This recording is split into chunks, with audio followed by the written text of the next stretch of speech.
大家好啊！今日就嚟到11月17號，就係星期一嚟嘅，就見到指數方面嘅話咧，就今日就係回調啦，就係低開26,441點啊，全日咧就係越跌越多嘅，最後收市就係報26,384點，跌188點，總成交咧就係報2176億啊，就見到指數方面嘅話就落到26,200點嗰啲位置啦。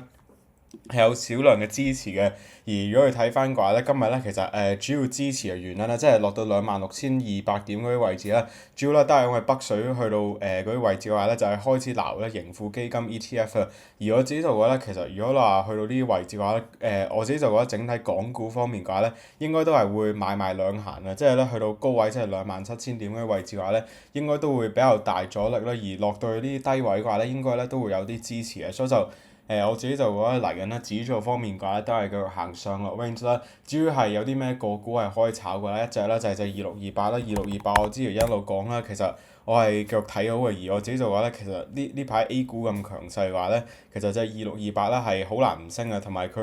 始終佢都係個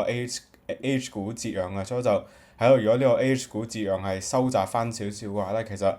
我自己就覺得呢隻嘢咧仍然都係一個比較大嘅上升空間啊。至於如果嗱睇跌方面嘅話咧，都係腳睇淡咧，就係1211啦。始終咧其實如果話就1211方面嘅話咧，你就係純睇技術面方面嘅話咧，都係比較弱啊。同埋你之前嗰啲數據又麻麻地啦，加上咧你又有巴菲特減持，即係清倉啊，所以就係咯，你有咁多個利淡因素，加上技術面又咁差嘅話咧，其實我自己就覺得呢隻咧係腳跌落去機會都係比較大，所以就係咯，就整體咧，你又有一隻個股係做淡倉，跟住第二邊又有隻個股係做好倉嘅話咧，其實我自己就覺得成個市方面嘅話咧，嚟緊咧都會比較分歧啊。而我自己就覺得咧嚟緊咧係指數咧都會比較買賣兩行啦。至於如果嗱啲科技股方面，即係 ATM 嘅話咧，其實我自己就覺得短期方面阿里咧其實咧有少少係弱勢啊。而我自己就覺得其實呢排阿里巴巴方面嘅話咧係有啲資金咧係開始沽貨啊。不過如果嗱調轉嚟方面嘅話咧，其實隻700咧係有少少係強勢啦。所以如果大家係中意係炒啲科網股啊咧，其實咧短期咧係可以咧睇一睇咧隻700嘅好倉嘅。而我知道覺得去到即係630蚊啊呢啲位置嘅話咧，其實咧應該都會受捧啊。所以就喺度暫時我自己都係腳睇好隻700啦。而阿里嘅我雖然就覺得係轉勢啦，不過我自己就覺得其實唔適合做淡倉嘅，因為其實你睇呢排咧啲外資啊都係開始炒咧，即係香港即係中國啊香港啲AI 主題股啊。而我知道嘅話咧，其實即係阿里巴巴咧隨時咧都會炒翻佢 AI 概念股啊。所以就如果話做淡倉嘅話咧，唔係太建議嘅。不過如果話做好倉嘅話咧，其實我自己就覺得如果你係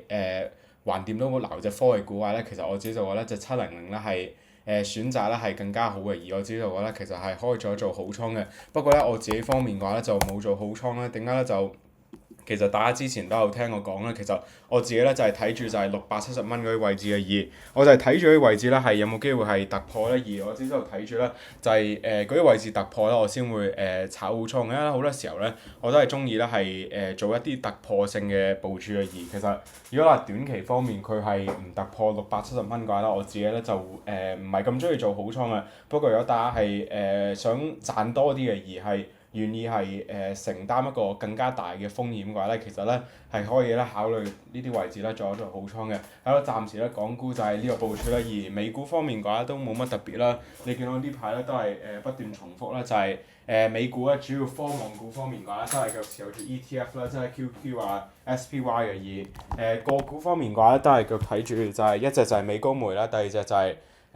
第二隻就係麥當勞嘅。而係咯就 OXY 亦都係同樣啦，就Flutter 亦都係腳持有住嘅。不過我就其實如果大家有睇過星期五條片嘅話咧，大家都知啦，其實我倉位 Flutter 咧唔係太大，因為咧其實佢估值方面唔平嘅，你又唔平又唔貴啦，所以就我都係持有住嘅。始終咧其實我係相信呢個行業啊，即係呢個博彩行業啦，同埋我自己就覺得呢個特別呢方面啊，即係 sports betting 啊、sports booking 啊嗰啲呢個行業方面嘅話咧，嚟緊嘅潛力咧都會比較大啊。不過就倉位方面暫時只係佔我成個倉位2至3%啊。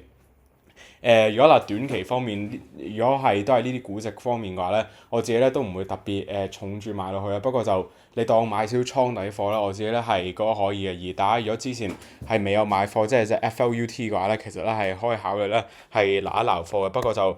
至於如果大家之前係有買到嘅話咧，其實咧唔太建議加倉嘅。好啦，都冇乜特別啦，就基於我上嗰都唔係投資建議啦，就以現之中參考。記得大家聽完消化好先做任何操作嘅部署啦，就投資涉及風險啦，任何收益或者損失啦對本人無關嘅。好啦，就講到差唔多，拜拜。